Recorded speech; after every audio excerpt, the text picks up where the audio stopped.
It's Wednesday, it's 11:15 and we're live in Westminster.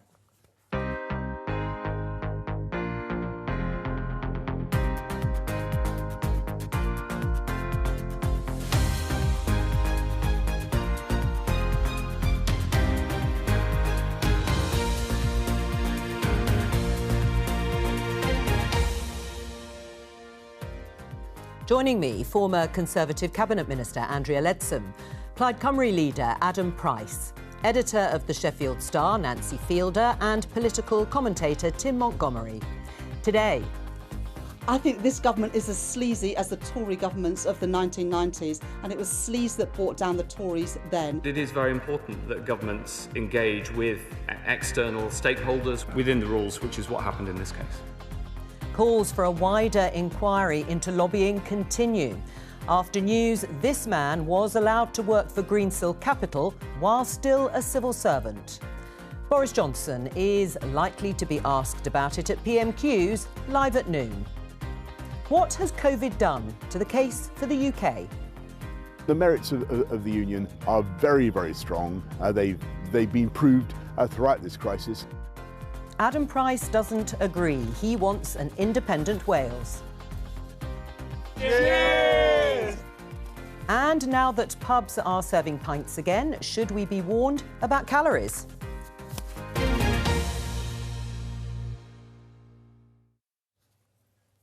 Well, let's start with that story as pub gardens opened up earlier in the week. The Sun newspaper has this headline, "Pint for the count."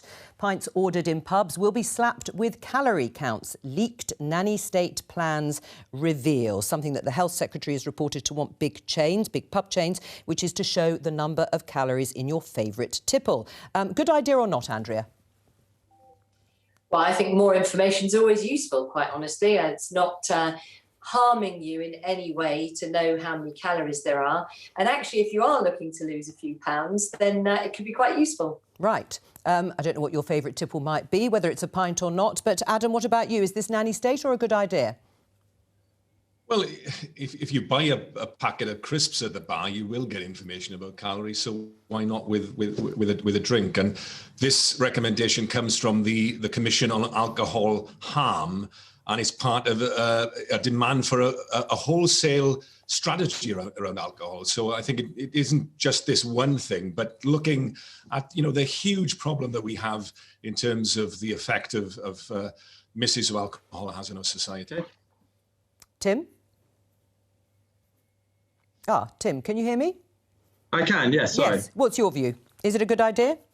Well, I don't think anyone will be that surprised who might regularly have a pint or two that it can lead to a beer belly. And whereas I'm not against people getting more information, I think everybody is aware that the pub sector has had a terrible year or so, and loading more requirements on them just at this time seems to be bad timing. So I'm not against the idea in principle, in general, but perhaps not just quite at the moment. Well, Nancy, your paper's been covering the reopening in some detail in Sheffield. Will your readers welcome every time they order a drink that they can immediately see how many calories they're going to put on? Well, unless you're going to actually engrave it into the glass, I'm not sure this is going to work anyway. I mean, it's not like a packet of crisps. It doesn't come wrapped up in plastic. And actually, we all know it's bad for us, and we all still eat crisps, we all still eat chocolate. I think the information is good, but I completely agree with Tim. Let's not put more pressure on the pub industry right now. All right, well, cheers to that. No doubt some people will say we'll leave it there just for the moment and move on to the story about Greensill. I should warn all the viewers, we will be talking about lobbying and Greensill, the financial services firm, throughout the programme. But I want to focus on one specific issue just at this point. If we show you the front page of the Daily Mail, and it makes most of the front pages, this story and the fact that the Prime Minister has ordered an inquiry into lobbying. But the headline here is Cameron Mandarin snared by lobbying scandal, obviously referring to the former Prime Minister David Cameron. And it's the revelation that the former head of Whitehall Procurement, Bill Crothers, who's here, became an advisor to the financial services firm Greensill Capital while he was still working as a civil servant in a move that was approved by the Cabinet Office. Andrea, is that pretty shocking news to you? Well, I am surprised, but, I think I don't really want to comment in great detail because I don't know exactly what safeguards were put in place. And I am very aware as an ex-government minister that there are loads of rules around that. I mean, I'm not aware that I've ever heard of that being done before. So I would imagine it was quite carefully controlled. But, we wait to find out. Right. It's interesting, but you were surprised, like most people, I think. Bill Crothers himself says it was seen as a way of me transitioning back into the private sector and was supported by the Cabinet Office leadership. The advisory role was not seen as contentious and, I believe, not uncommon. That was in a letter to Lord Pickles, who heads up the committee that advises former ministers and civil servants, it seems in this case, on jobs in the private sector. But the Institute for Government has told us that it is unusual for civil servants to have dual roles like this with private sector companies. Adam, were you surprised when you heard the news? Well, it's incredible, isn't it? I mean, it's got to be one of the worst examples of.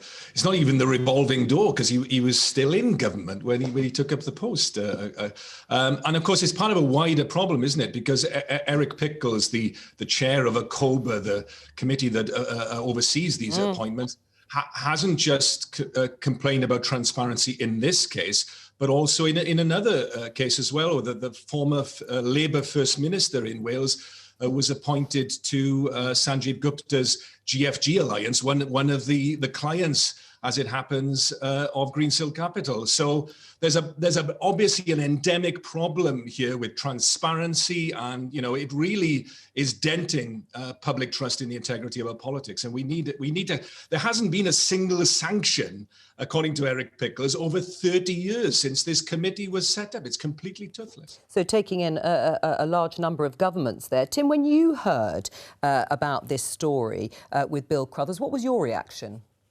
I think, like most people, I'm very surprised and concerned. I think it's very important that government benefits from the advice of private sector expertise. We have a very large state at the moment. The state is spending nearly 50% of national income. The decisions that it takes on regulation, the big policy priorities that it has on, for example, climate change, all of these things have a massive impact on our wealth-creating sector. So it's vital that we have private sector input to how government takes decisions. But the management of that private sector input needs to be something that the public has confidence in. And if you have arrangements whereby we have one foot in one side and one foot in another, and when people begin to think that the people on the public sector side of the equation have a financial interest in the kind of advice that they're getting, then we're in trouble. So I think we need a big inquiry. We need a big examination of what's happening. My worry at the moment with what the government has set up is that it looks a little bit too focused on David Cameron, a little bit like it might be some people in government settling scores with over the Brexit issue with the former Prime Minister. And David Cameron may well have questions to answer, but really we need a fuller, wider remit for the investigation into this issue. Right, and we're going to, as I say, talk a little bit more in detail about all of those issues. Nancy, do you think this is the sort of story that cuts through with your readers? I mean, we're talking about somebody that most people won't know, Bill Crothers, a former civil servant, but he was a civil servant when he was working part-time for the financial firm Greensill. He was the head of Whitehall procurement, so he was involved in those public sector contracts and talking to the private sector about their involvement. Will readers be interested? I think I'm not surprised at this, and the reaction we have had from readers so far is that they're not shocked, they're not surprised, they're just depressed that this kind of thing goes on. It feels like politics is just coming up with this kind of problem and alleged corruption so constant. We're coming up to local elections, and so many of our readers say there's no point in voting, they're all the same.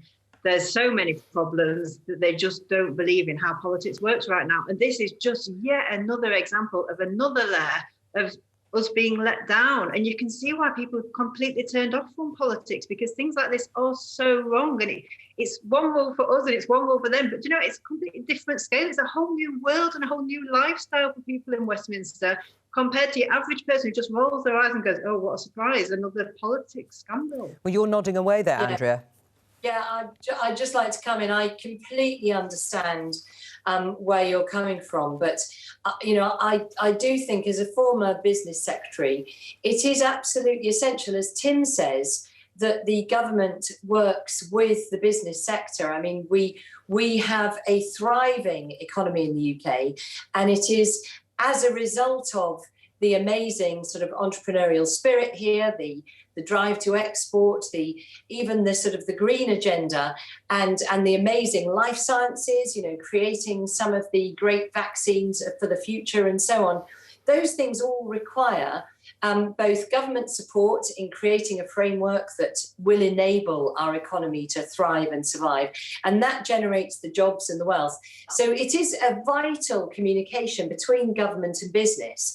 But as I think all colleagues are reflecting, it's got to be the right balance. So I recall as business secretary how I would often get MPs of all parties would contact me to talk about a business in their constituency that needed advice, that perhaps they were worried about job losses and so on.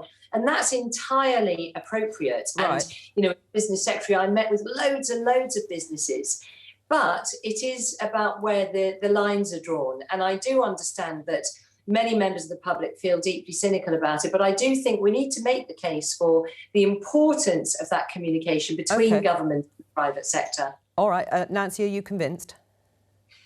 I agree. I think absolutely there are some incredible experts in this country who aren't politicians, and we need to use them. We need to help drive the country and the cities forward. Sheffield is a great case for we were better off if we use the expertise outside of the town hall and outside the MPs here better. However, when money is changing hands, when people are getting really well-paid jobs and multiple well-paid jobs, I think it's a different thing. All right, and we're going to talk about it again later in the show. Now, as you will know, we have a whole raft of elections, important elections on May the 6th, including mayoralties. And BBC's political correspondent Alex Forsyth is in Birmingham in the West Midlands. Hi there, Alex. Give us the state of the mayoral race there. Yeah, well, this is a pretty important election because this is a huge region, about 3 million people across 7 boroughs, ranging from Coventry up to Dudley and Walsall, including, of course, Birmingham. And this is a region that has been particularly hard hit by this pandemic, most notably in terms of job losses. So as you might expect, that is a really key focus of this campaign. We've got 5 candidates who are standing. There is Andy Street, who is the incumbent. He was elected as the Conservative mayor for the West Midlands back in 2017. He's being challenged by Liam Byrne for Labour, who's an MP for this area, and of course a former cabinet minister too. And then 3 others, Jenny Wilkinson for the Lib Dems, Steve Caldwell for the Green Party, and Pete Donnell for Reform UK, formerly the Brexit Party. And we've been out with them over the course of the last couple of days. It is, as you might expect, a bit of an odd campaign this year because COVID curtailed what we might normally see, which is people out and about on the doorsteps in the initial parts of the campaign. So there's been a lot of phone canvassing, there's been quite a lot of stuff on social media, and now we are starting to see the more traditional door-to-door and leafleting as well. And when you speak to the campaigns, as you might expect, they all tell you it's going pretty well so far, all talking about what they would do to regenerate the economy across the West Midlands, whether it's transport or jobs or housing or high streets or town centres. That's very much the focus. It is hard to gauge because of COVID what's really going on in terms of the public mood, how engaged people are with this election, where they're kind of sitting politically, whether people have really picked up the significance of these elections that are happening in just a few weeks. But you definitely get the sense here that it is all still to play for. Right, and as you mentioned, you know, we're talking about coming out of the pandemic, albeit quite slowly. The economy will be at the foremost, will it, of people's minds and in this particular contest? I think so, and particularly at the mayoral level, because we've got different levels of elections happening across England and, of course, parliamentary elections in Scotland and Wales.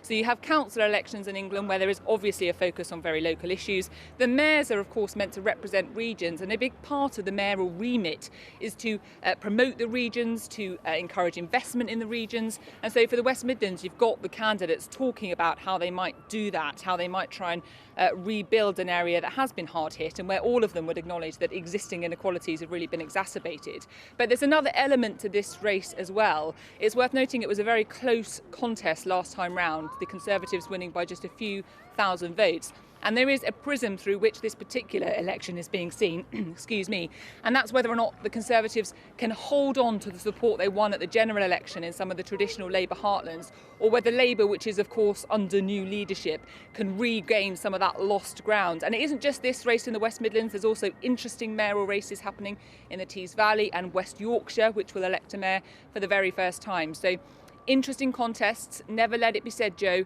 that local politics, local elections are anything other than interesting. Of course, I wouldn't say anything less. Alex, thank you very much. Alex there in Birmingham. Of course, you can find more information about all the candidates in the race to be Mayor of the West Midlands on the politics pages on the BBC website. Nancy, there's a mayor in your patch. Do your readers think it's improved political accountability, sort of broadly? I think people generally agree with the idea, and I think people think that actually it's good for the regions to be pulled together. You have individual councils, you have individual MPs, and we are stronger if we can be heard more powerfully in Westminster as one voice. Other areas have managed to do that slightly better than South Yorkshire historically, but I think generally it is agreed to be a good thing. However, it does depend on how successful these individuals are in their roles, as with everything. But I think the more power we can delegate to the regions, the better and the stronger the country will be if each region grows. Right, well, let's move on to this story that was broken by my colleague, political correspondent Jess Parker. She tweeted, government's LGBT advisory panel has been disbanded after 3 advisors quit last month. Terms of office had been due to expire at the end of March, but panellists told me last night they were willing to carry on. Now, this happened amidst fierce criticism from a number of members who, as we heard there, who resigned over what they called a hostile environment for LGBT people. We spoke to one of the members that resigned, Jane Ozanne, on the 11th of March. She cited the example, criticism of the government's failure to ban conversion therapy, despite promises to do so. Let's have a listen to her. You know, after 1,000 days of trying to advise the government, trying to get them to see sense over what a ban should include, primarily that it should include trans people, should protect people against religious practices, they're still just talking about ending, they're not talking about legislation, and they're not listening to what so many of us have been trying to say over the years. I mean, it is quite strong criticism, and it was then back in March, Andrea, that the government hasn't lived up to its commitment to the LGBT community. And in fact, the Conservative MP, Crispin Blunt, who leads the all-party parliamentary group on global LGBT plus rights, said that the government is led by one of the most socially liberal live and let live leaders in our history, and yet it is making a series of unforced errors that will serve to wholly unnecessarily alienate LGBT plus people and do untold damage to his reputation. What's going on? Well, I don't really recognise what Crispin is saying. I think that this government, under the current Prime Minister Boris Johnson and under previous Prime Ministers, have been incredibly determined to improve the rights and equality for LGBT plus communities, and have done great strides forward. So, and I know the Prime Minister himself has said he's absolutely determined to see conversion therapy banned. So I don't really recognise what Crispin is saying.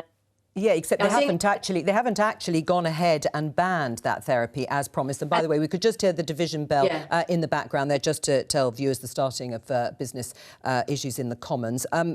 Adam, the committee was due to wind up anyway at the end of March, and Liz Truss, who is in charge of it in her remit as Equalities Minister, is setting up a replacement. So the commitment to LGBT rights is ongoing.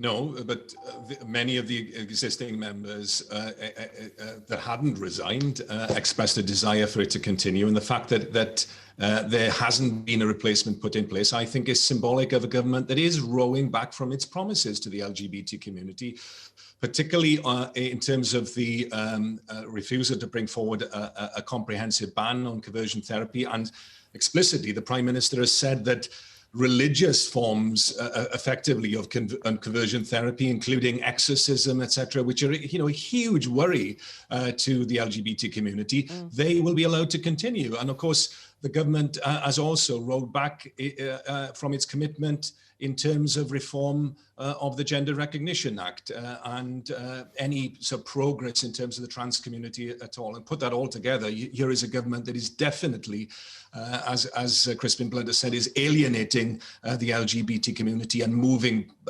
backwards in terms of its commitment to LGBT equality. Right. Well, Andrea, there are some examples. I just, as I say, I simply do not agree. I think that this government, members of parliament in this government, ministers are absolutely determined to promote equality and particularly to focus on the rights of LGBT plus communities. And there is a wealth of evidence all the way from same-sex marriage to all of the work that Liz Truss has done as Minister for Equalities. And actually just on the subject... But what are the things? Because Adam's just listed a number of things in which the government has rowed back on. I don't recognise what Adam's saying. He's sort of saying we rowed back from this and we rowed back. Where's his evidence for that? The Prime Minister said at the dispatch box just literally a couple of weeks ago, I was in the chamber, that he was disgusted by the fact that conversion therapy was still going on and he wanted to see it ended. Now, the fact that the legislation hasn't come forward, there is so much legislation for any house at any time, and it's not possible to bring everything forward at the same time. So, you know, I don't think there is no sort of deliberate delay. Adam? And it's simply not true to say that because an advisory panel has come to an end, it was set up under the previous Prime Minister, and I know that Liz Truss will be looking very carefully at how to get advice from the LGBT plus communities to take forward this work. All right, Adam? The Prime Minister has explicitly written to the Evangelical Alliance to say that religious interventions can continue. And on trans rights, as a government, you had a consultation and you explicitly said you're not going to reform the process of somebody changing their gender identity. So you completely moved away from what you were committed to doing. Andrea?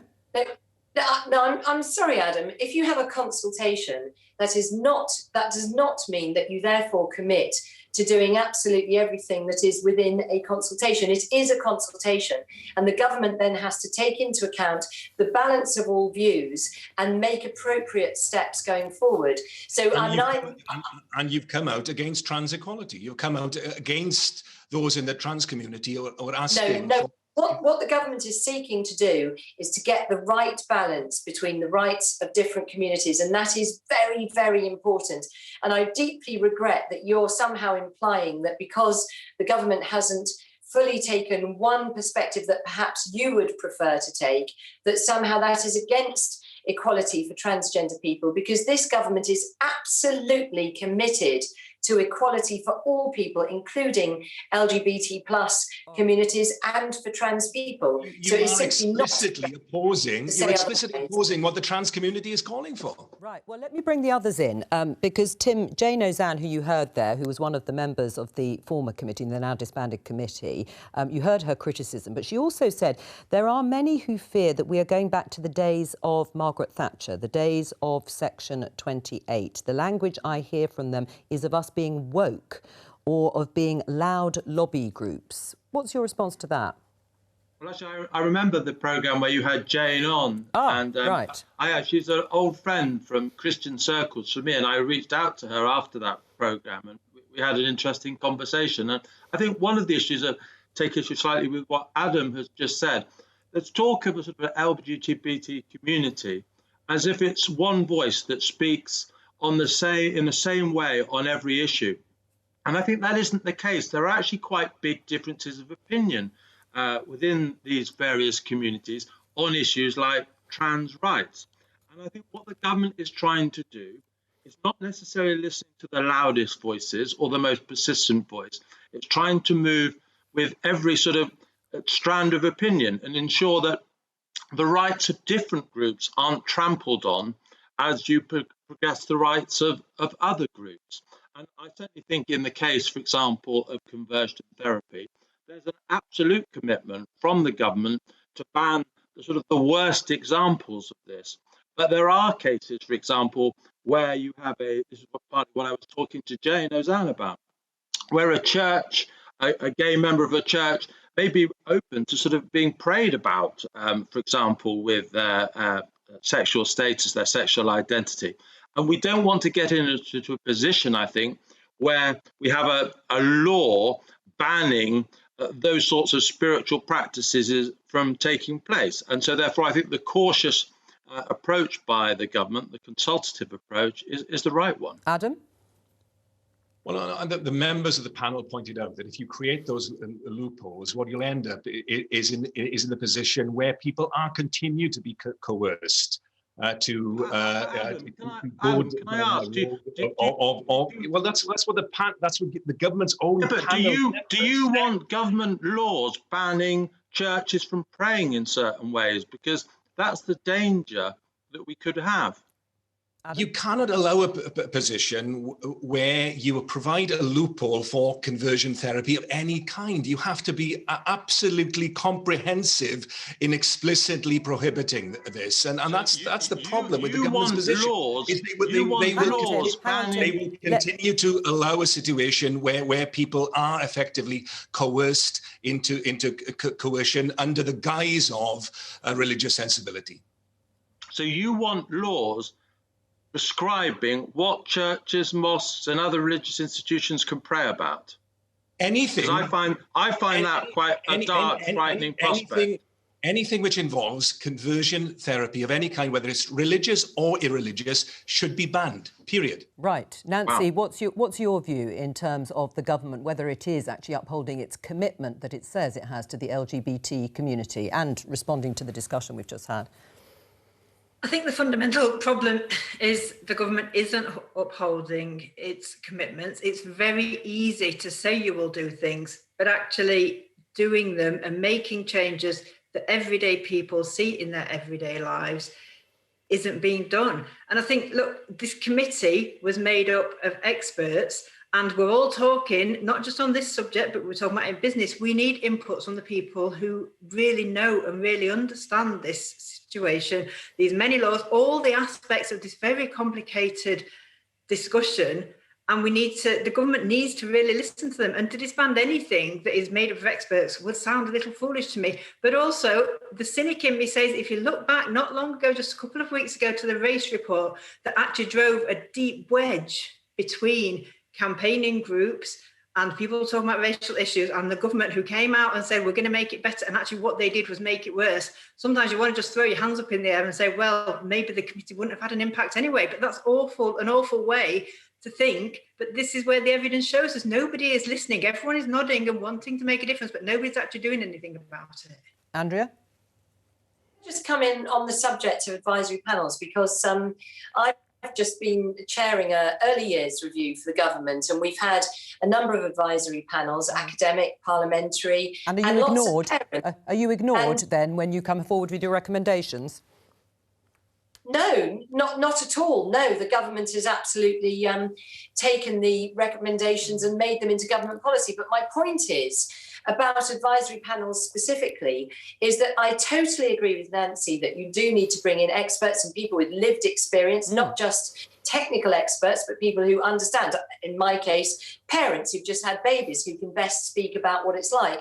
But actually, the need for advisory panels changes over time. And so I don't think that seeing a panel whose period as that advisory panel has expired and is therefore to be replaced with another, I don't think that should be seen as something hostile in any sense whatsoever. In fact, I think it's really important in government policy, in order to get all of the views and to get the balance right between competing different rights and priorities, is to make sure that you hear from a wide range of people with different technical and lived experience. So I look forward to seeing what Liz Truss does with the next group of advisors that I'm sure she will bring together. Right, but many of them obviously did feel that they were ignored, Tim. And the phrase that Jane Ozanne, whom you know, saying that the language she heard from them, being the government, is of us being woke.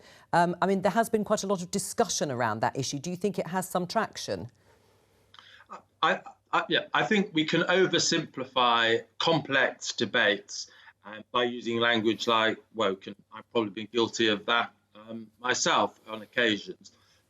There are some real conflicts here between the freedoms, the very legitimate freedoms of members of gay and lesbian, etc. communities and of religious groups. And I think we need to find ways of being much more willing to listen to each other carefully. And I think, to the credit of this government, that's what it is trying to do. It is listening to all sides of this debate, absolutely protecting the fundamental rights of gay people to be gay people, etc., but just allowing those people who perhaps might not want to fully surrender parts of their religious identity not to be forced to do so. Okay. And that's why I think the government is acting responsibly and in acting cautiously. All right, we're going to leave it there and talk about the elections in Wales. During the campaign, we'll hear from parties standing for election to the Senedd, to the Welsh Parliament. Adam, you've stepped up your campaign for Welsh independence, but hasn't the pandemic demonstrated in many ways that Wales is better off as part of the Union, for example, as a result of being part of the UK furlough scheme and a successful vaccine rollout? Well, the opinion polls suggest a very different story, don't they? Because support for independence, which was already rising apace in Wales, has surged ahead over the course of this pandemic. I think one of the reasons for that is that people have looked aghast in Wales at the incompetence and corruption at times from the Westminster government, the Tory chumocracy that we were kind of referring to just a few moments ago. But also, I think there was a seminal moment in the firebreak, which was our lockdown in the autumn, where the Welsh government, the Welsh Labour government, asked for an extension of the furlough scheme in order that they could have as long a firebreak as was necessary to save lives. The Treasury refused them, and therefore they had to foreshorten it. Whereas a few weeks later, when the situation of the virus changed in England, and particularly in southern England, in some of the Conservative constituencies, hey presto, they decided that they were going to extend the furlough after all. And that was a moment, a light bulb moment for millions of people in Wales when we realised, we saw in graphic terms that we would never be a priority for Westminster, and the only solution to our problems lies in our own hands. Right, well, let's just talk about that particular issue. But firstly, back to the polls that you cited, and it's true, there has been a poll showing a 39% support for independence. That's one poll. Other polls this year, just to give some balance and context, have support for independence between 22 and 25%. On your issue about the furlough scheme, Wales wouldn't have been able to fund it in the way they had without the help from the UK government. I mean, the Bevan Foundation think tank in Wales says the economic impact of COVID-19 in Wales has been significantly mitigated by government schemes. Under the UK government's coronavirus job retention scheme, 400,800 employments have been furloughed at some point up to the 31st of July. So you accept the importance of the UK government scheme? Hang on, how did the UK government fund the furlough scheme?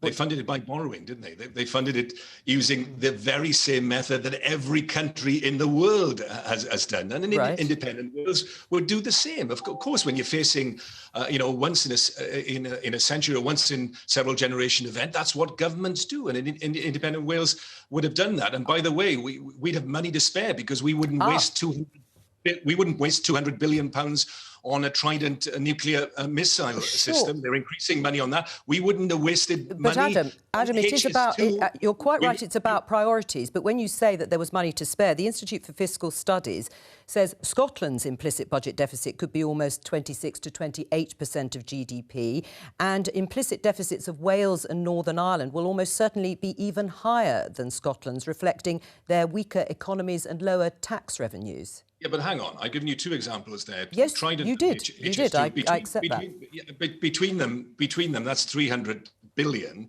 100 billion there or thereabouts for the furlough. We'd have saved money because we wouldn't have made the kind of spending decisions which actually don't benefit Wales at all. We're contributing 5 or 6 billion to HS2. Unlike Scotland, we don't even get a Barnett consequential. And the government's own report has said that HS2 is going to harm the economy of Wales, even though we're funding it. Right. Well, Andrea, I mean, listening to that, it's clear. I mean, look at the support, 39% for independence as a result of all the things that Adam has just listed.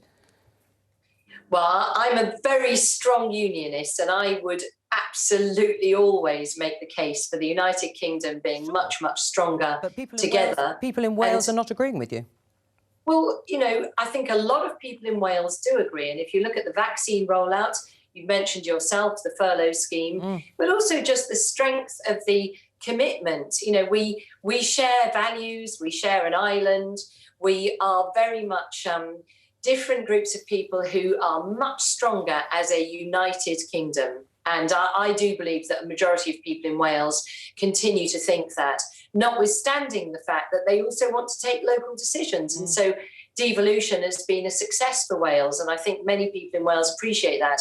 However, I do think that Adam, talking about, you know, yes, of course, we'd borrow as an independent Wales. He needs to look at the cost of borrowing of an independent Wales versus the cost of borrowing for a United Kingdom, the size of the Welsh economy versus the size of the power of the UK economy, and of course the benefits of all being together, of the natural resources in Wales, the fantastic farm assets, the amazing tourist assets of Wales, versus some of the other strengths of other parts of the United Kingdom. Okay. We are very, very much better if we all stick together. Right, on the vaccination rollout, Adam, do you agree that Wales has benefited from the UK vaccination programme? Well, the vaccine is actually manufactured in one of them in Wrexham. It's been as part of the UK. Part of the reason for the success of the vaccination programme, surely, is because of the incredible effort on the ground in Wales, the Welsh NHS, local authorities working together. We've actually dealt with the pandemic in a far more effective way in relation to, for instance, the track and trace system, because we didn't privatise it, give huge contracts to some of the private sector friends of the Conservative Party. We rooted it and embedded it within our public sector, and we were able to achieve a far higher level of contact tracing, crucially, than was we were able to in England. An independent Wales would have done a better job. Look at the legacy that we had as well going into the pandemic, a failure to prepare properly by the UK government. It was the UK government that were responsible for the PPE stockpile. They didn't put the right items into the stockpile, even though experts, another advisory panel that they didn't listen to, warned them that they needed to expand it. And as a result of that, health and care workers, not just in Wales, but throughout the UK, were put in harm's way because of the failures of a UK government. But and it's kind of rationale which is driving even a majority of Labour voters now to support independence in Wales. Right, but Plaid did support joining the Europe's vaccination programme rather than the UK's at the beginning. That's correct, isn't it? Well, what we said is, look, you've got to look at all the options. You need to. But that would have been a mistake, wouldn't it? No. What we said is, look, you've got to look at all the options, including directly sourcing yourself. You've got to get as much as possible. But it's absolutely the case that our vaccination program, like our contact tracing program, has been hugely successful because of the ability in Wales to us marshal our resources and built it on the public sector rather than the outsourcing to the private sector that has been, such a huge, costly error. All right, let me bring the others in. I mean, Nancy, listening to this discussion and particularly on the polling figures through the pandemic, has it changed things, do you think? I think it probably has, and I think it's made us feel more isolated the further you are away from the seat of power. There is an irony that many of these debates, and the exact same wording was used by the opposite sides in the argument about being stronger together and better as a bigger power in the whole Brexit debate. But let's not go into that right now because it seems to have flipped sides. But I think, look, any government over the last 40 years could have ended these debates. Why do these debates happen? Why do people feel they need independence? Because they are treated so unfairly. If you go to Wales, Scotland, anywhere in the north of England, the investment is far less. We pay the same taxes. Our wages are less. Our infrastructure is embarrassingly poor in some parts. And yet in Sheffield, it's, for example, £7 per head investment in transport, public transport. And in London, it's well over £50. We know why these debates are here. And it's because areas, regions and countries like Wales and Scotland are treated more poorly. We're the poor neighbours. So if you want these debates to go away, you want the union to stay together, be equal. Has Nancy got a point, Tim?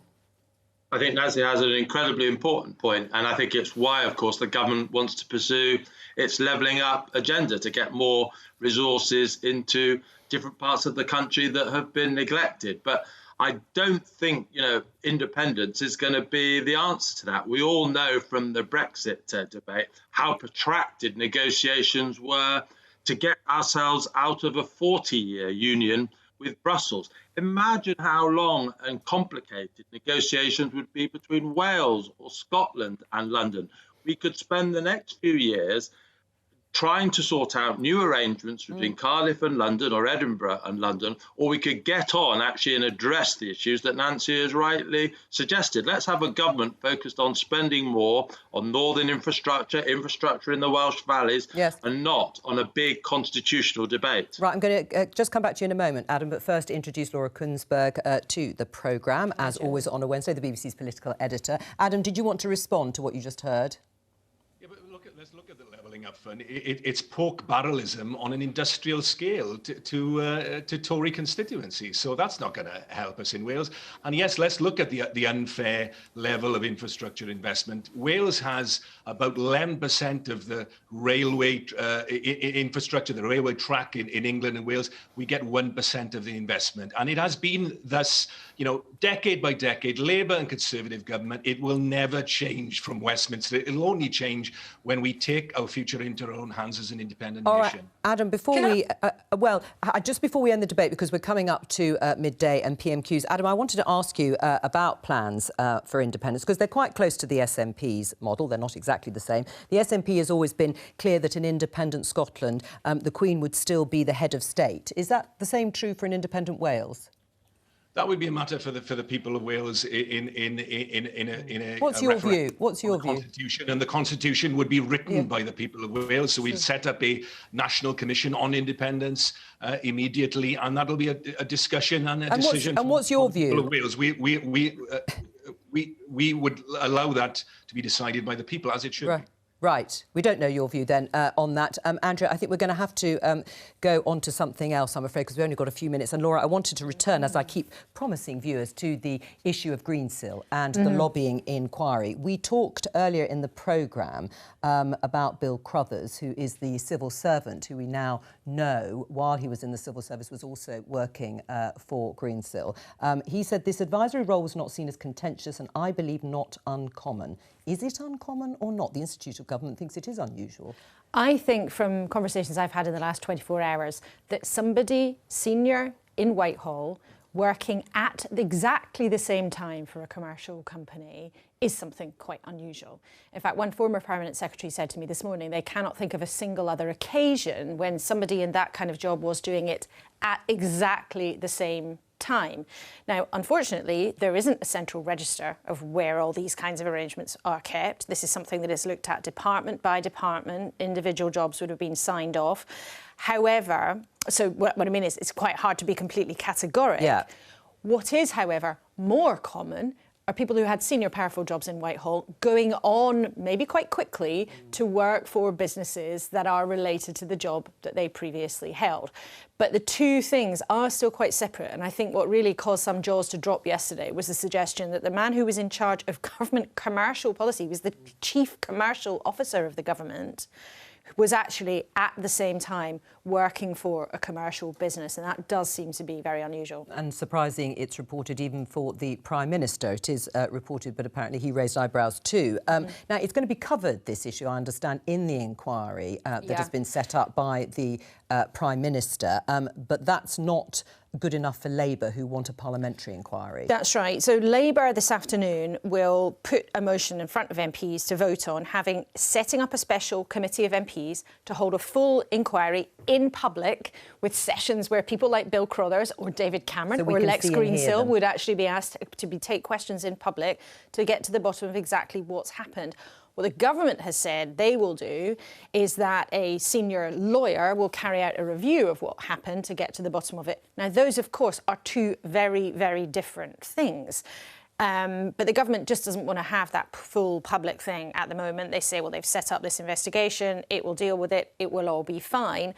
But Labour is going to continue to push on this, not just because of what we do and don't know about Greensill in particular, but because they think they're onto something more broadly, and they are trying to sort of create this overall picture where they tie together all these kinds of allegations about connections between Conservatives and big business, whether, frankly, that is even PPE contracts that were signed in a rush at the start of the pandemic that seem to have gone to people who had connections with Tory politicians, or even whether or not it's the question of who paid for the flat in Downing Street to be done up. Labour's trying to sort of reflate what feels quite a historic sort of narrative now about kind of Tory sleaze. And I wouldn't be at all surprised if Keir Starmer actually goes on that head-on at Prime Minister's questions. Well, we certainly predicted it at the beginning of the programme. Tim, do you think it's going to get some traction? We heard from the Shadow Cabinet Minister, Rachel Reeves, at the beginning. It's back to the sleaze of the 1990s. Well, that's what Tories are certainly worried about. It was the thing that really did for John Major's government, you know, in the end of the 1990s. And, you know, we're reaching a similar sort of length of time when the Tories have been in power in various forms. And so I think it's a real warning sign to Boris Johnson. I'm going to have to interrupt you. I'm so sorry. Thank you to all of you, but Andrea is staying with us. Tribute to our dear friend and colleague, Dame Cheryl Gillen, who sadly died last week. An MP for Chesham and Amersham for 29 years. She will be remembered for being a strong voice for her constituents, a brilliant campaigner, including her advocacy for autistic people and their families, and for being the first female Secretary of State for Wales. I also want to pay tribute to Baroness Shirley Williams, a pioneer for women in politics and in government, and to our former colleague Peter Ainsworth, who was passionate about his causes, especially the environment. Mr. Speaker, this morning I had meetings with ministerial colleagues and others. In addition to my duties in this House, I shall have further such meetings later today.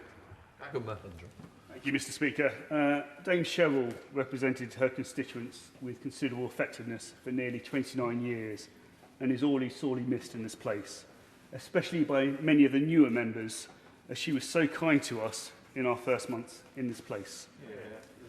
One of her passions was the protection of chalk streams, in particular the River Chess, which passes through my constituency of South West Hertfordshire. Many MPs are increasingly concerned about reports of partially treated sewage being released into our rivers, with knock-on health impacts for both humans and animals. Can my right honourable friend reassure this House that this government will actively protect our rivers and streams? Prime Minister. Mr. Speaker, my honourable friend is entirely right to raise the concern that we fully share about sewage overflow from into rivers such as the Chess, and that's why we have set up the Storm Overflows Task Force to address the matter, working with the water industry regulators and environmental groups. And last month we announced plans for legislation to address this very issue. Now come to the Leader of the Opposition, Right Honourable Keir Starmer. Thank you, Mr. Speaker. Can I join the Prime Minister in his remarks about Dame Cheryl Gillen, who I work with on a cross-party basis and remember with fondness, and Ian Gibson, who also passed away this week. Both commanded respect on all sides of this House and will be sadly missed. Can I also pay tribute to Shirley Williams? She was a great parliamentarian, a formidable minister and cabinet minister.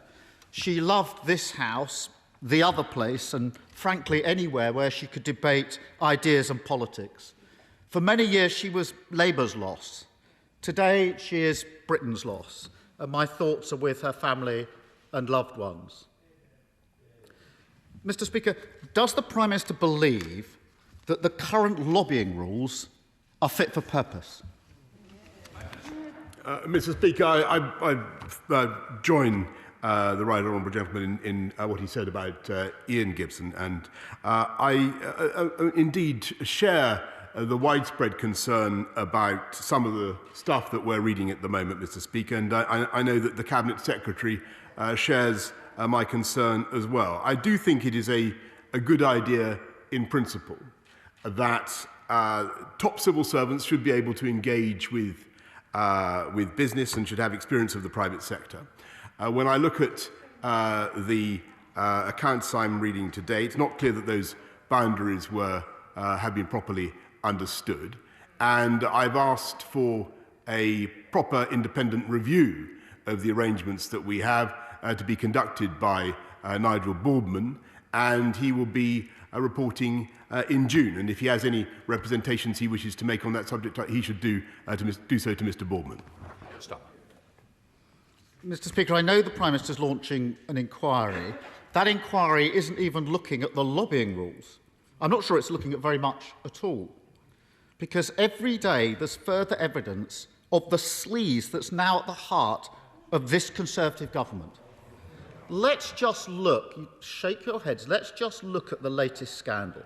A wealthy businessman, Lex Greensill, was hired as a senior advisor to David Cameron when he was Prime Minister. We've all seen the business card. After he left office, Cameron, became a paid lobbyist for Lex Greensill. Next thing we know, Cameron arranged access for Greensill with cabinet ministers and senior officials, and he lobbied for taxpayers' money on behalf of Greensill Capital. We also know the Chancellor pushed officials.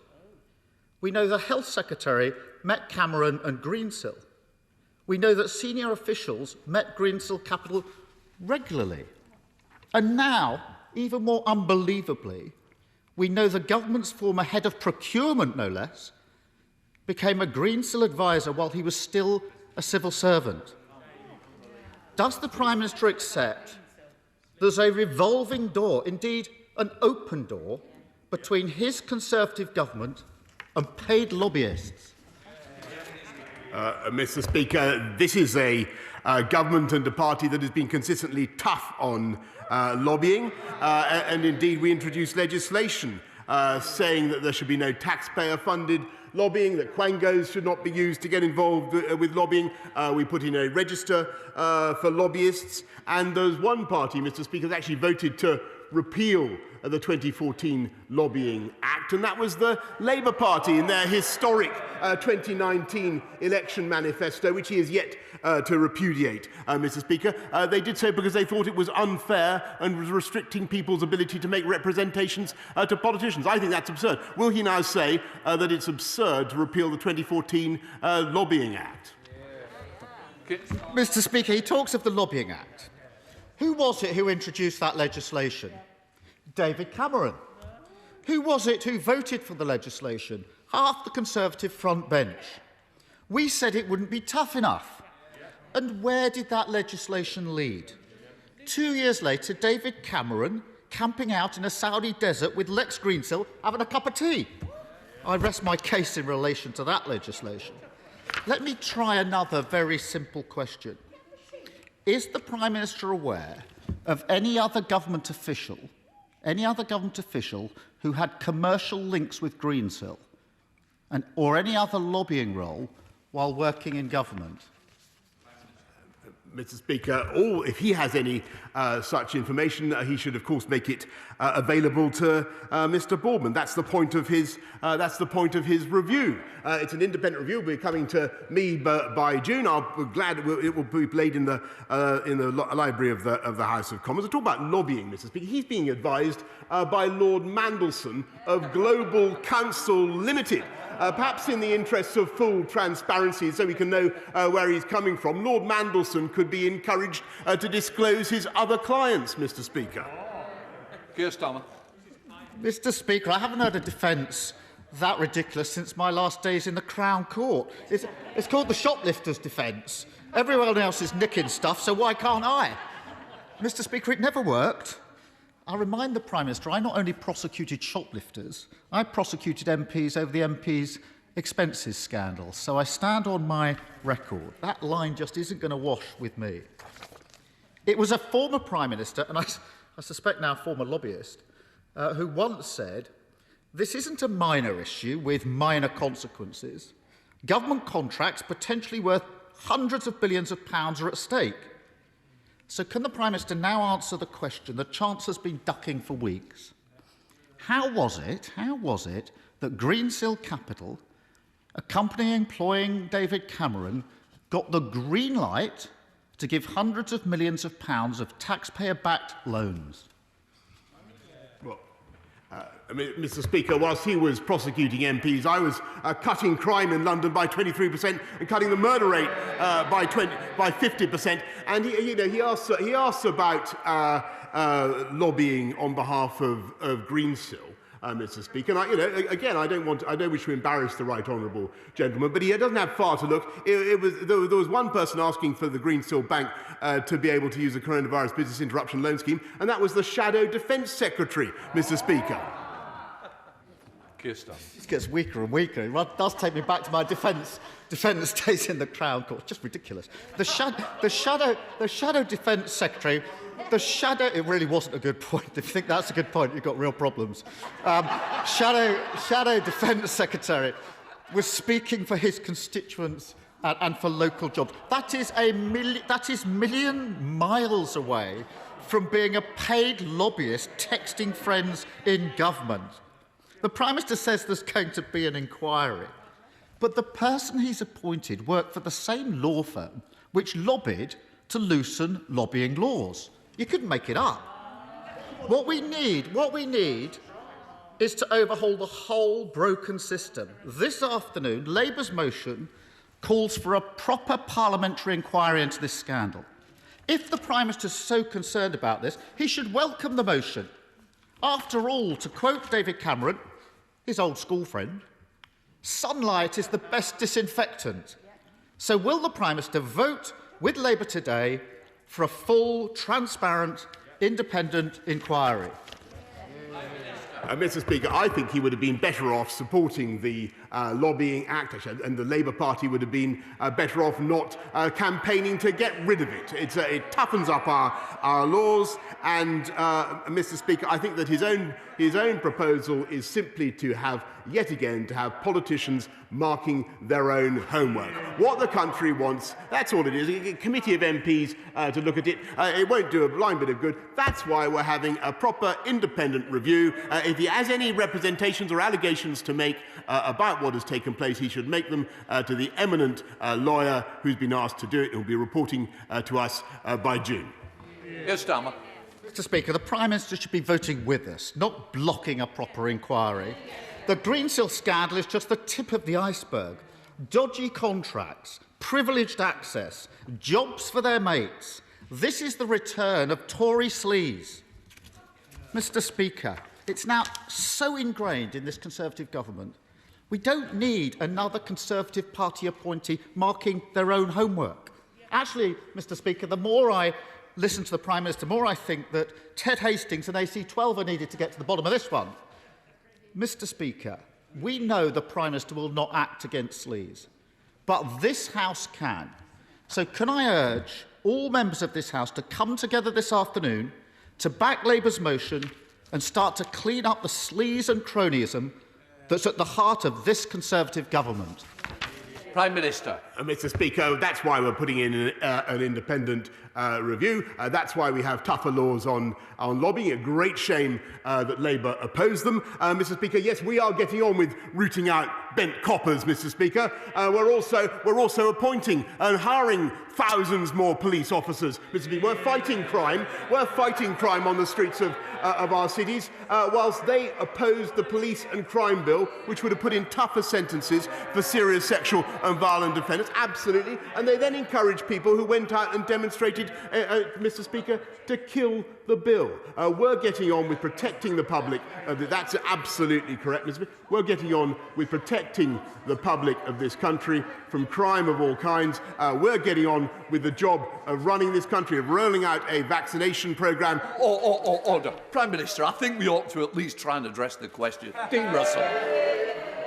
Thank you, Mr. Speaker. It's been a year this week since I had the privilege of starting to volunteer at Watford General Hospital, and over this time I've been fortunate and privileged to work along some inspirational and selfless volunteers. So as the nation reflects this week on the importance of schemes to support young people, may I ask the Prime Minister if he would meet with me to explore the creation of an NHS cadet scheme to pay tribute to those who've already volunteered over the past year and also create a lasting legacy for generations to come.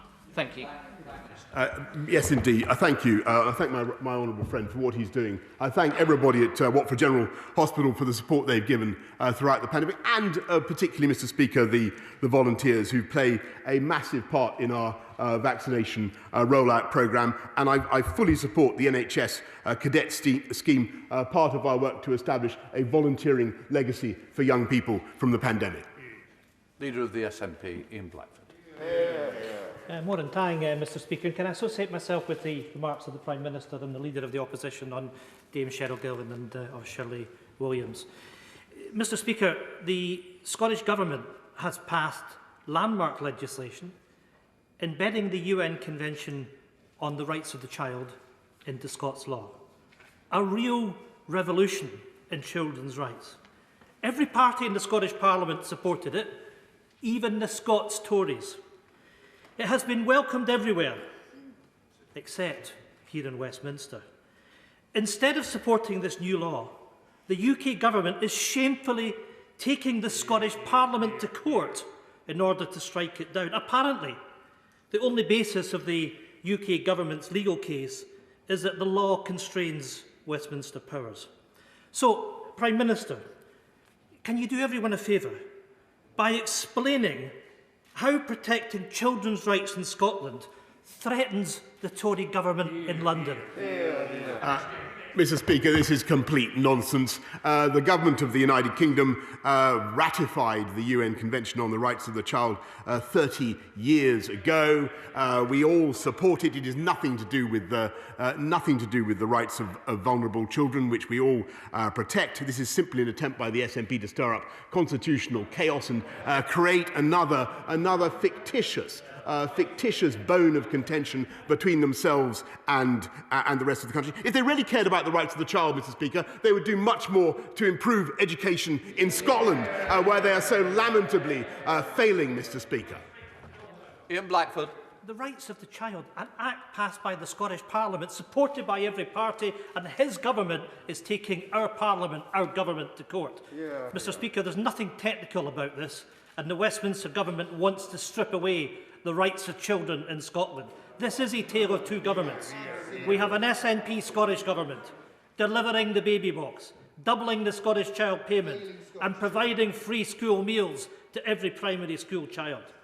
At the same time, this Tory government is robbing children of their rights in Scotland. Quite simply, Mr. Speaker, the SNP Scottish government has and will continue to work to ensure Scotland is the best place for a child to grow up.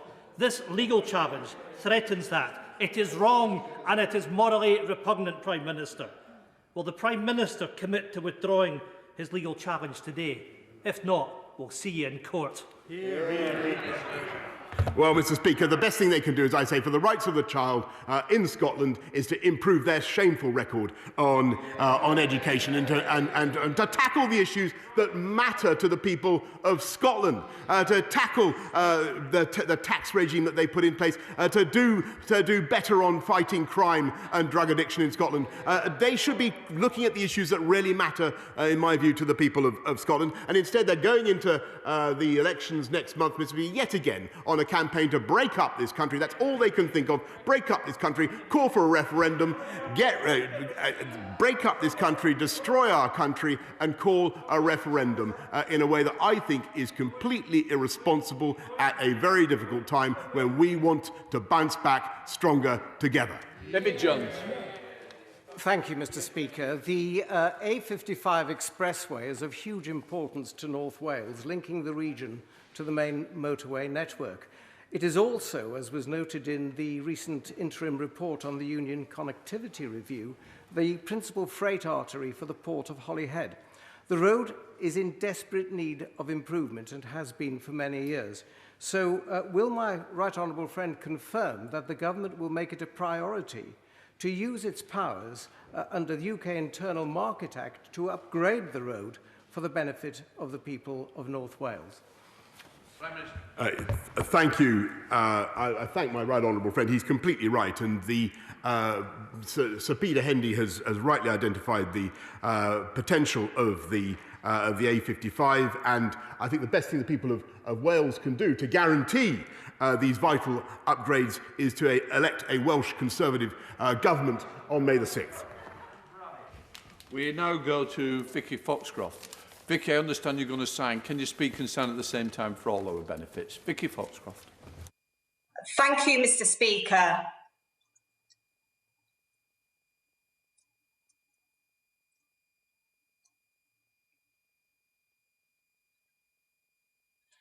And if the Prime Minister doesn't understand, imagine how those who rely on British Sign Language feel at his press briefings. 2.6 million spent on the new press room, yet still no interpreter. What message does he think this sends to disabled people? I'm grateful to the honourable lady and grateful for the way she has set out her question. I will revert to her as soon as I can. Sarah Dines. Thank you, Mr. Speaker. Does my right honourable friend agree with me that it is thanks to the sacrifice of the British people during lockdown and the great success of the vaccination programme that lots of small businesses across the whole country and in my constituency in Derbyshire Dales, like Brocklehurst, who supplied clothing to the Duke of Prince Philip, that they can remain open? Will he join with me in a campaign to shop local as we come out of lockdown? I thank my honourable friend, and I can tell her that, yes, I certainly will encourage her and everybody else to shop local as we come out of lockdown, and as I very much hope that we will be able to do. And my right honourable friend, the Communities Secretary, has announced £830 million of funding from the Future High Streets Fund has been allocated to areas, including her own, in order to encourage that shopping that we all hope and want to see.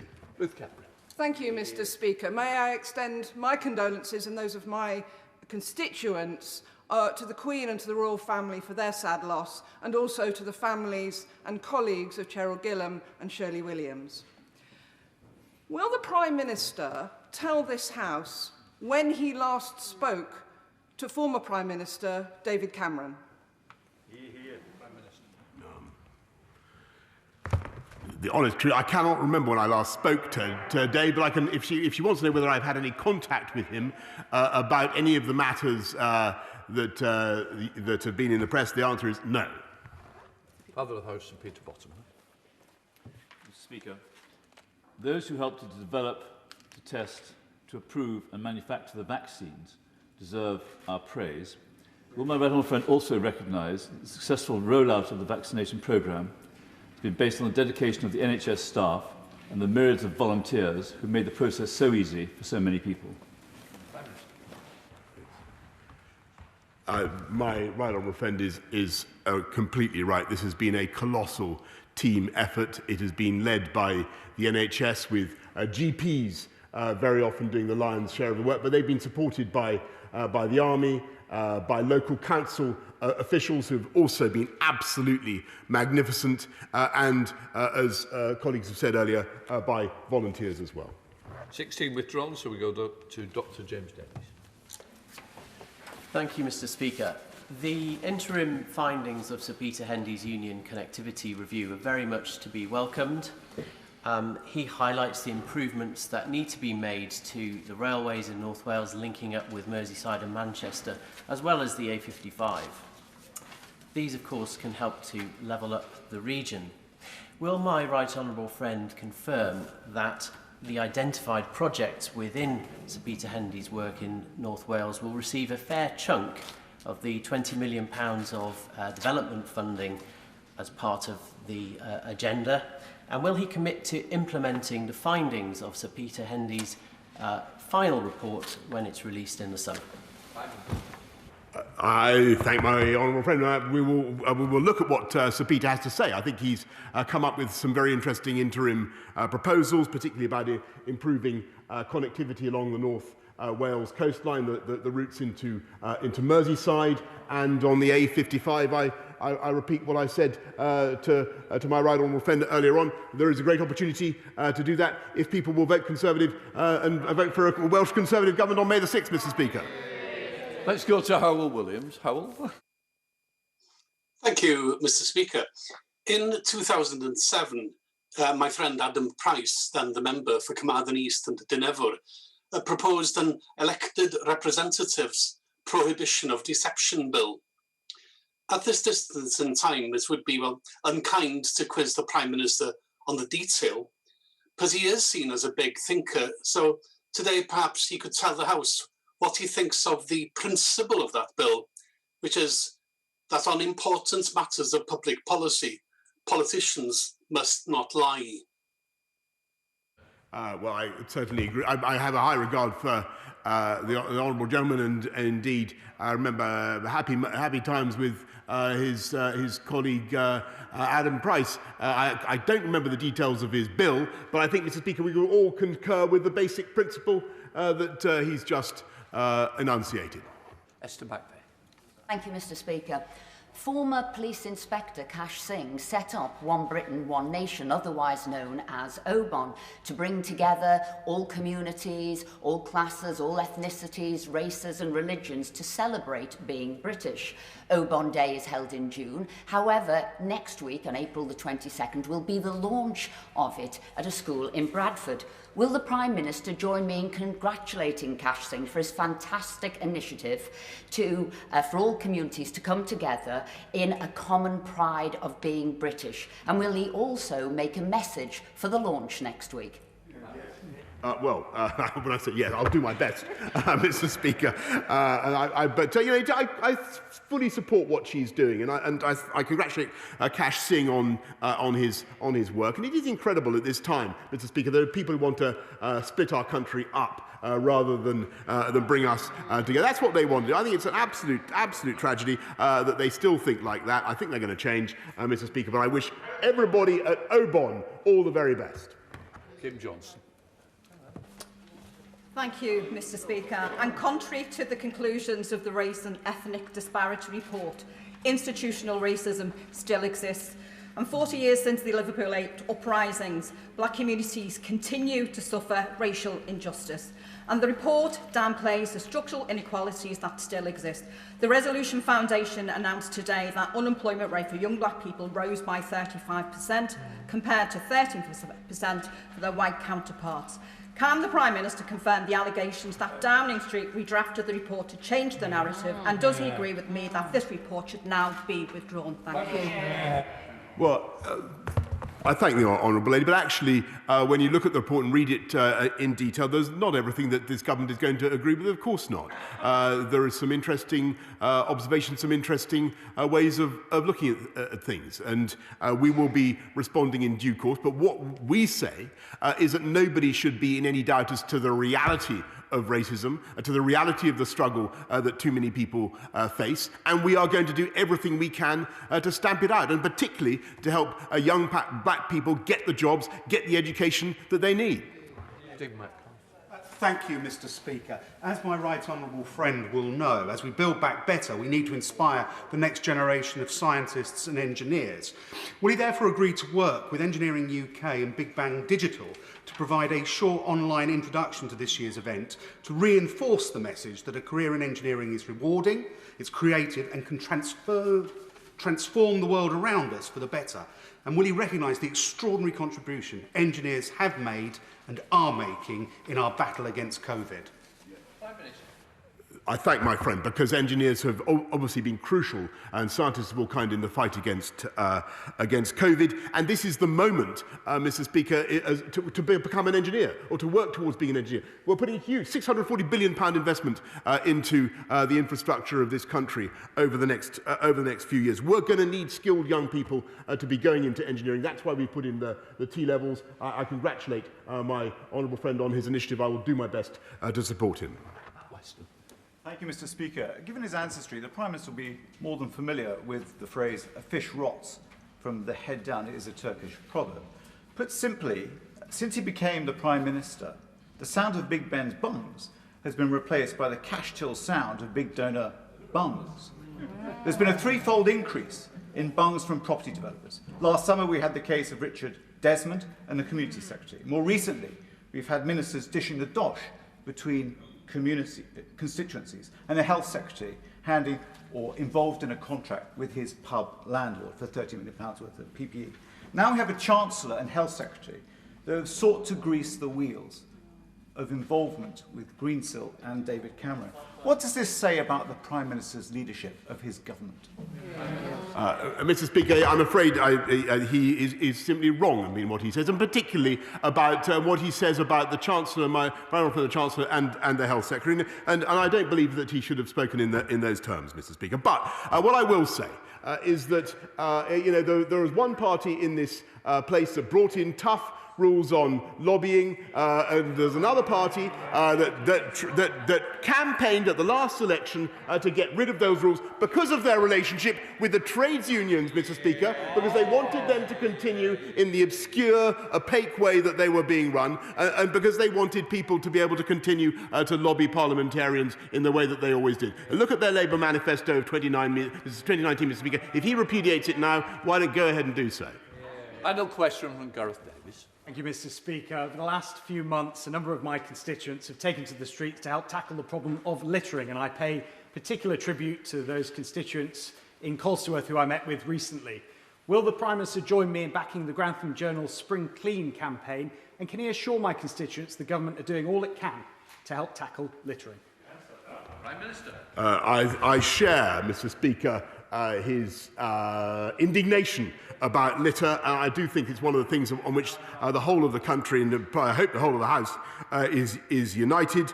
That's why we're doing the Respect the Outdoors campaign to encourage people to follow the countryside code, to pick up their litter. Obviously, a lot of people are meeting outdoors at the moment, Mr. Speaker, because of the pandemic. They must obey the basic laws of respect for other people, pick up their litter.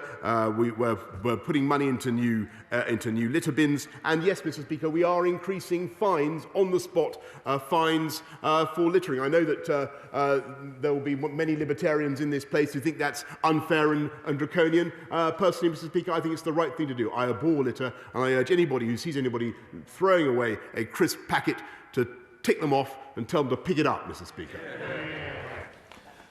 I am now suspending the House for 3 minutes to... Firm message there on litter, ending this week's Prime Minister's questions, ending very punctually just after 12:30, rather unusually. Now, at this point of the programme, we would normally invite a minister and a shadow minister, but the government has decided that in honour of the Duke of Edinburgh and in his memory in the period of 8 days of mourning, that ministers are not appearing on the airwaves or on television programmes like this one. But that doesn't mean that we are any less welcoming to Andrea Leadsom, who was with us for the first part of the programme, Conservative MP, and the Labour MP, Chris Bryant. And Laura Kuenssberg, the BBC's political editor, is still with us. Laura, it was very clear in that exchange between Keir Starmer and Boris Johnson, which was, as predicted, about Greensill, about lobbying, that the Labour leader was embracing his former life and role as a lawyer. Absolutely right. I mean, it's something that Keir Starmer has tried to stay away from sometimes. But there he was even basically saying, I banged up MPs over the expenses scandal during his time as the Director of Public Prosecutions. He was trying to sort of present himself as some kind of sleazebuster in the House of Commons. He even ended sort of saying, I rest my case, you know, even using some of the language of the courtroom.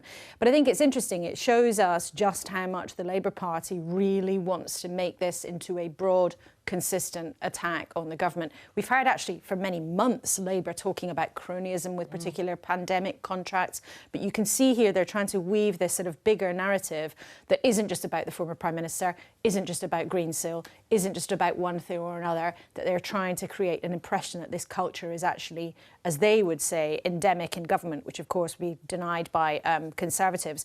And the Prime Minister there, as you would expect, kept pointing to this inquiry that's already been set up to look at this issue around Greensill, David Cameron and the involvement of government. But I think it's pretty clear from there that right now Boris Johnson doesn't have any appetite to have a big wholesale review of the lobbying rules as they are. I just don't think that's something that they want to do. Right. I mean, there was also that sense, of course, that your problems with lobbying are worse than mine, and lots of sort of historic references, if you like, which again is to be expected because this is an issue that has plagued governments repeatedly. It has, and governments have grappled with this for years and years and years. But successive governments have also said, oh yes, this is terribly appalling, we must do something. And then what they do is set up various rules or set up various different bodies that don't necessarily then have any teeth. So ACABA, which is one of the organisations that's meant to look at the behaviour of former ministers and former officials, doesn't have any powers of sanction. It doesn't have any powers of monitoring. What it can do is send sort of rather formally polite but jagged letters to people when they take on jobs that they shouldn't really be doing. But they're very easily ignored. I mean, even the Prime Minister, when he quit as Foreign Secretary, got a rap over the knuckles from ACABA. He didn't seek their permission before he went back to being a columnist as the Daily Telegraph. And did that have career consequences for him? Well, look at where he is now. But just one other thing to note, Jo, it was interesting. The Prime Minister was asked by Ruth Cadbury, an unusually direct question actually from a backbencher, when did he last speak to David Cameron?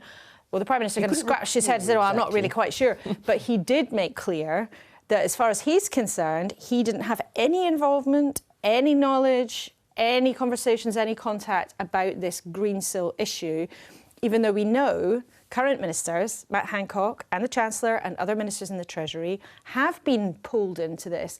And it was just a little reminder, this is also about current serving ministers.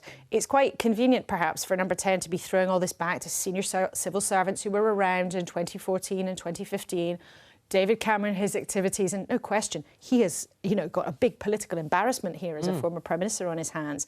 But this is also about the contacts that were had with ministers of course, because he's no longer in government, and Rishi Sunak, etc., still are. Still are, absolutely. Well, the first question, Andrea, that Keir Starmer put to the Prime Minister Boris Johnson was, did he think that the existing lobbying rules are fit for purpose? What do you think? Well, I think, as I said earlier, Jo, that it's vital that government does stay in close contact with business.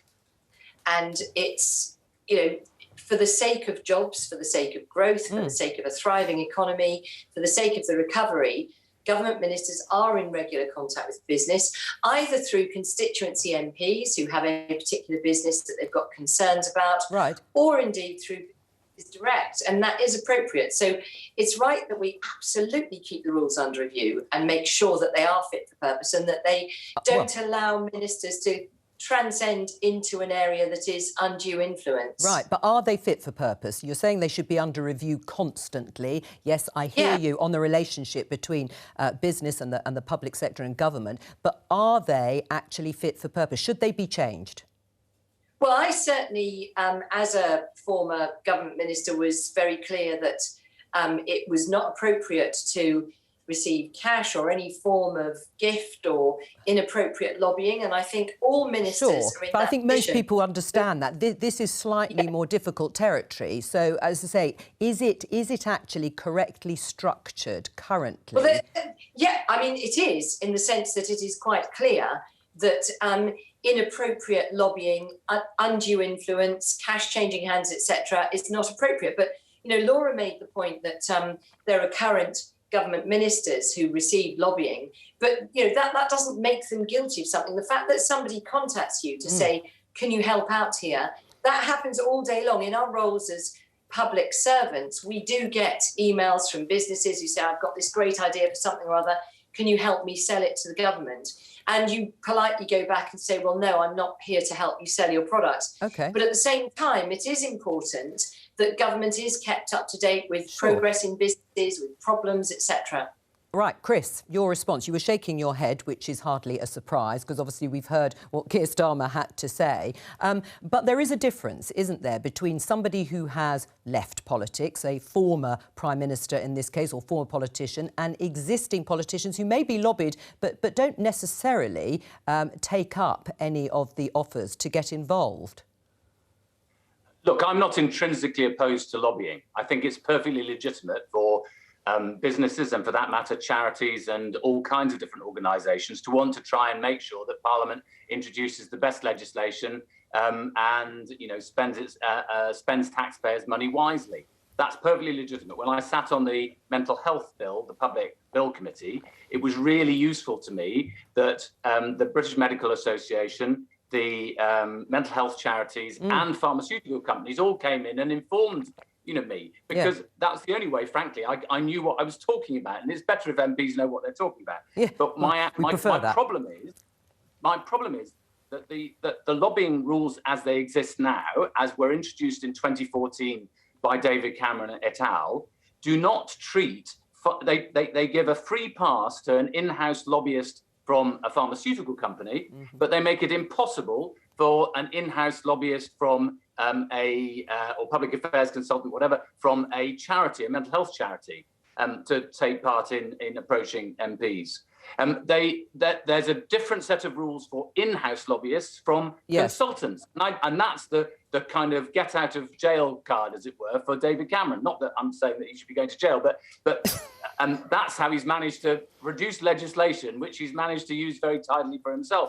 But the truth is, all of this stinks, absolutely stinks. And it's of a piece with the fact that the government now does dole out and expressly says that it does this. It doles out taxpayers' money on the basis of ministerial suggestions. And the new Levelling Up Fund, which is being spent in some of the richest constituencies in the country and some of the richest parts of the richest constituencies in the land, it's now being decided by individual ministers. All right. This will corrupt the whole of our body politic. Andrea? Well, I completely disagree with that, Chris. I mean, where to start? You know, the fact is that there are very clear rules, and I completely agree with you that it's vital that charities and individual campaigns can actually communicate with MPs and ministers to put their case, whether it's for a new drug, for a new social policy, or indeed for perhaps some brilliant new green means by which to generate electricity. All of these things are entirely appropriate. And it's not true to say that there's one rule for charities which is harsh and a different rule for in-house pharma which is easy. That's simply not the case at all. It is entirely appropriate for government ministers who, let's face it, taxpayers' money is spent in our economy, and therefore government decisions do have a very significant spending power and impact on our economy. And it's absolutely vital that ministers know what's what, get the advice, as you point out, as you did on the Mental Health Act, from people who know what's going on, but at the same time abide by the rules that make sure that they're not unduly influenced. And I tried to give some examples of, where somebody talking to me about a new business idea that they want to flog to the government is not appropriate, but somebody asking me about whether the International Trade Department might have some suggestions for a trade mission to, to Europe to try and sell and promote their ideas, that could be entirely appropriate. So it is getting the balance right. And I do think there is a good balance, but as I said at the start, it's vital that that's kept under review constantly. Chris, hang on, just before you respond, I mean, there is a review. I think we all know that now. It's been reported over the last few days. The government announced it yesterday. Boris Johnson referred to it today. Why is that not adequate in your mind? Well, because it has no powers and it's being chaired by somebody who is already appointed by the government. I mean, it's not independent in any shape or form. Chris, you can't just suggest everyone is crooked. You're suggesting that, by definition... But the Prime Minister said it's to be independent, and it's by definition not independent. It's a person who is dependent on the government for his appointment. And on top of that, it has no powers of subpoena. It has no power to summon people. It has no powers to get information. And why I think a parliamentary inquiry would be better is because that guarantees that the people giving evidence, as whistleblowers potentially, would have the freedom of that parliamentary privilege allows, which means that they wouldn't be able to be prosecuted. I think that will get to the bottom of this. But let me just remind you... I will come back to you. I just want Andrea to answer on the inquiry, because if you're in favour of a review, Andrea, as it's been announced by the government, why not have a completely transparent one in the way that Chris and the Labour Party are outlining? And it can include current ministers. It can include, I think it is actually in this case, including the civil servant who happened to work for the civil service and at the same time had a part-time role at Greensill. Why not just put it all out there? So I think the Prime Minister has set up an independent inquiry with a senior, independent-minded individual who will come up with their own recommendations. But a very limited remit, very limited remit. I don't like Chris's implication that it somehow won't be independent. It clearly is. The Prime Minister has made absolutely clear he wants it to have maximum access to get to the bottom of things. And of course, every parliamentary select committee that wants to have its own inquiry can do so. It's not necessary to have a parliamentary inquiry. This way, there will be absolute access to all manner of routes of inquiry that this independent issue will be looking to understand, and that will be much faster and frankly much more insightful, I think, than a parliamentary inquiry, where I'm afraid quite often the inquiry... Chris, Honestly, go for it. I mean, Chris, but oh well, I'm sure you know. For a start, look, last year, the government decided, this government clearly under Boris Johnson thinks that the rules don't apply to them. It just reminds me of Line of Duty. Ted Hastings saying last Sunday evening, when did we stop caring about honesty and integrity? This government set up a VIP route for people to get contracts if they were MPs or Conservative members of the House of Lords.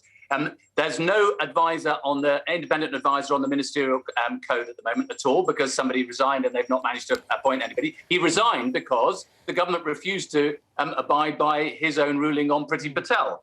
And in addition, the government has not published since last July the ministerial interests. So this is a fundamentally corrupt government. Right. Well, hang on, Chris. So this does reveal. Hang on. This does reveal the strategy by the Labour Party. Legitimately, of course, you are the opposition here, trying to tie up various things that you, as you say, makes it look as if the whole thing stinks. But what is interesting is that if you think back to previous lobbying scandals, the very reason that the rules on lobbying were changed in 2014 by none other than David Cameron, in fact, was because of cash for influence.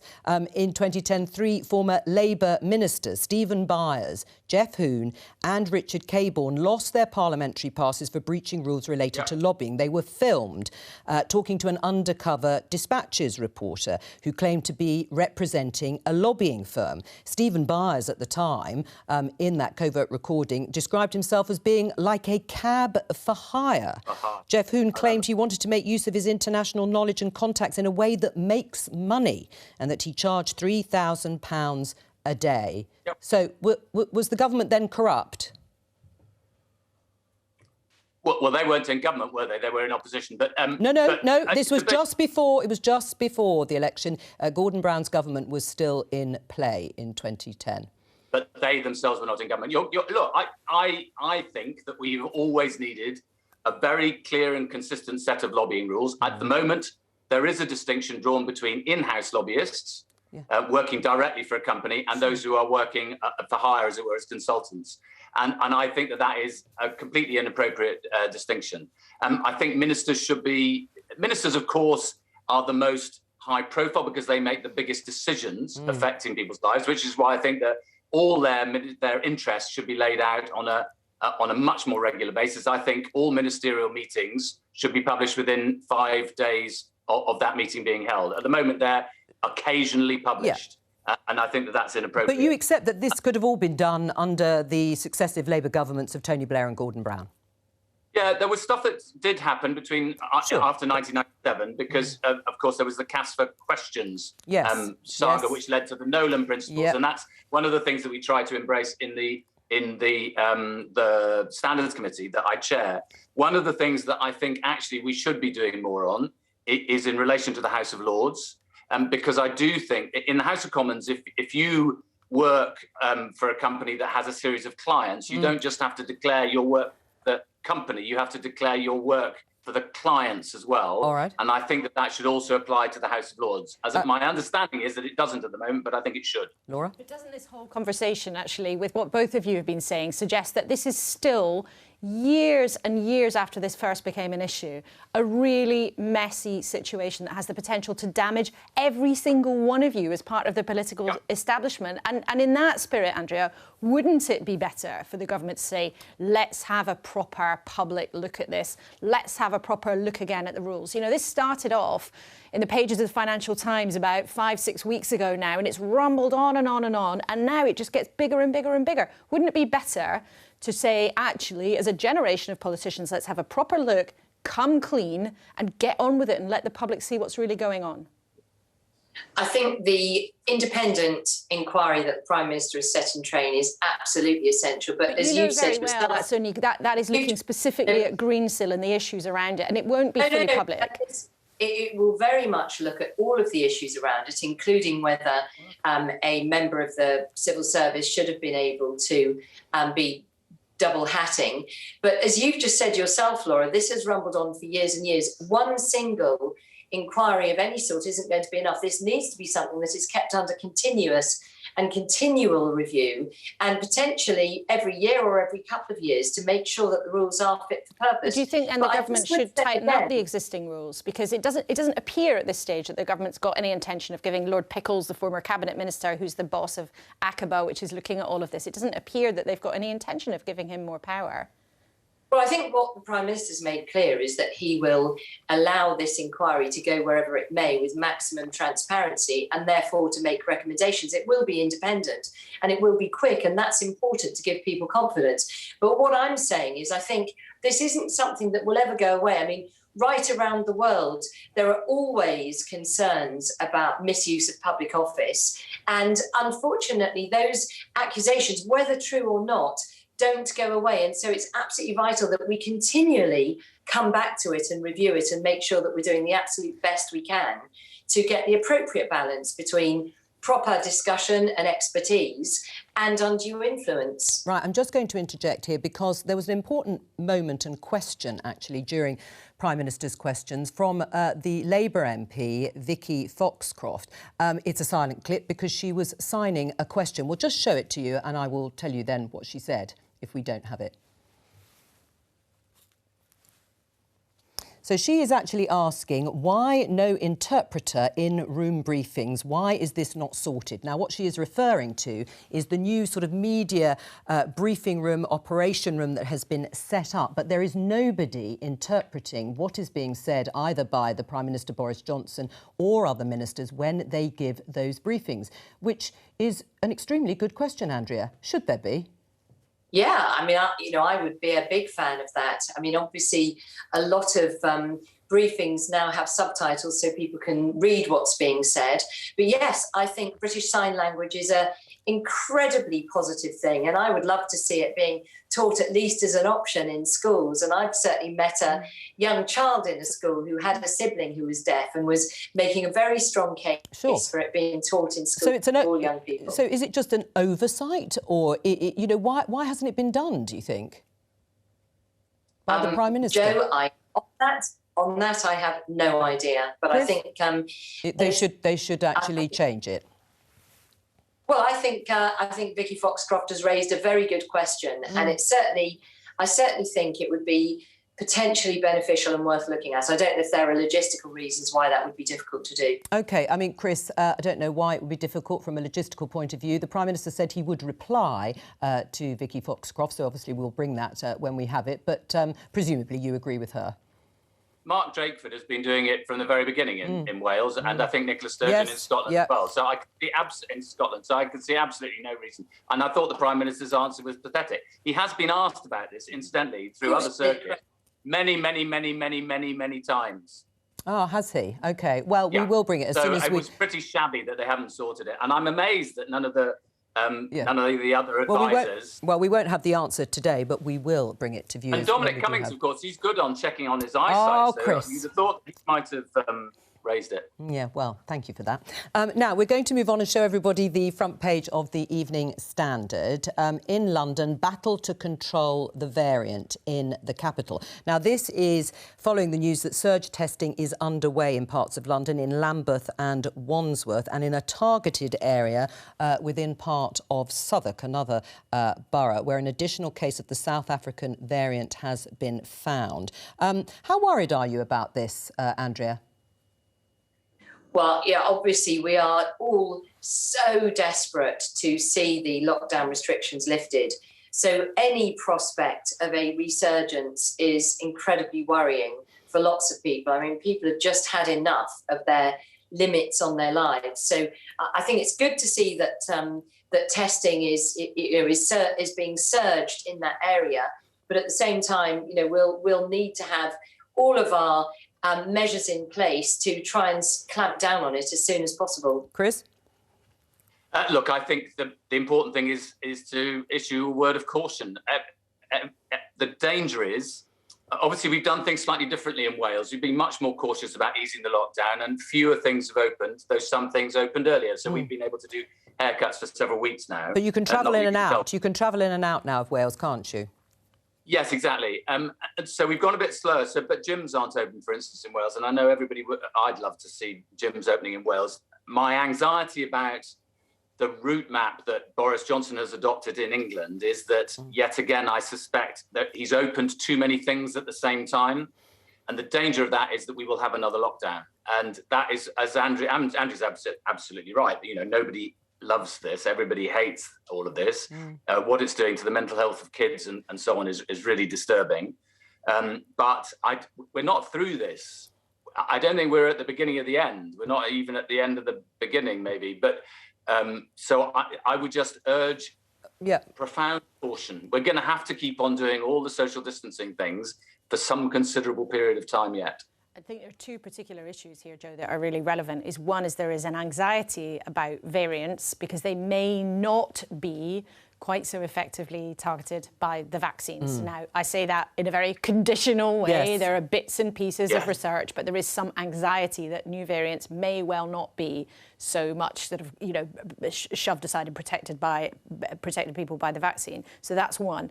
The second thing is about the ongoing issues around travel restrictions and how quick or slow the government has been over many months in terms of really, really cracking down on the numbers of people who are allowed to come in, British residents from countries where there are new surges of the virus, new variants emerging. So those are the two issues that have been troublesome for a very, very long time, but that's why there is still genuine concern about the variants. That's not to say that vaccines don't work against new variants of the disease. I'm not saying that at all, but there are question marks over whether or not new variants will be as effectively dealt with by the vaccine, even if we have, as we have had, incredible success in the UK in terms of the vaccine rollout. And it raises the question, Andrea, sorry, Chris, I will come to you, but it raises the question, Andrea, that if this outbreak was triggered by someone coming from a country which wasn't on the red list at the time, which would require being in a hotel and quarantining, doesn't that show that the government's border policy has failed?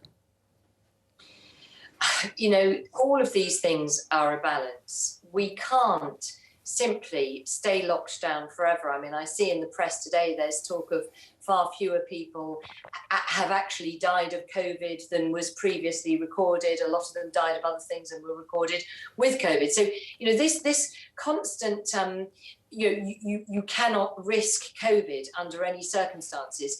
The problem with that is inevitably you are therefore risking other things, as Chris rightly says, people's mental health, people's livelihoods, people's absolute risk of cancer and other illnesses. So there has to be a balance. And I know what the government has been trying desperately to do is to enable people to have a certain amount of freedom commensurate with keeping this in check.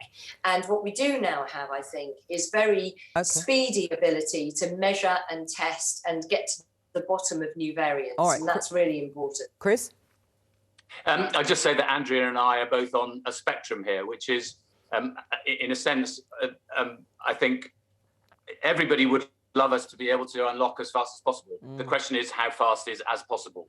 I am a bit mystified why we haven't managed to sort out the border rather sooner. I simply don't understand that it's taken us such a long time, and it took a long time to put any kind of quarantine arrangements in place. They should have been in place last March, and other countries seem to do it much faster. As I say, I remember in December saying to the Prime Minister in the Chamber of the House of Commons, you are going to have to do another lockdown soon, just get on with it. And he said, no, we're not going to. Well, actually, if he had taken my advice then, we would have had something like 15,000 fewer deaths in England. Andrea, very briefly. I mean, that really sums it up beautifully. You you could have locked down the country for every bit of the last year, and what you can't know is how many people would have either then died of something else that went undiagnosed. I mean, I had a very sad loss of a friend who died because was unable to get to a GP and therefore had a diagnosis made. I mean, there is a price to everything. Yes. And the Prime Minister, I think, in all conscience, has tried to use his own desire to see people... We did it better in Wales. All we right. did it better in Wales. 10% fewer died. We're going to leave it there at that point. Thank you to all of my guests today. Thank you to you, Laura, for joining me here in the studio. And I will be back tomorrow at 12:15. From all of us here, have a very good afternoon. Bye-bye.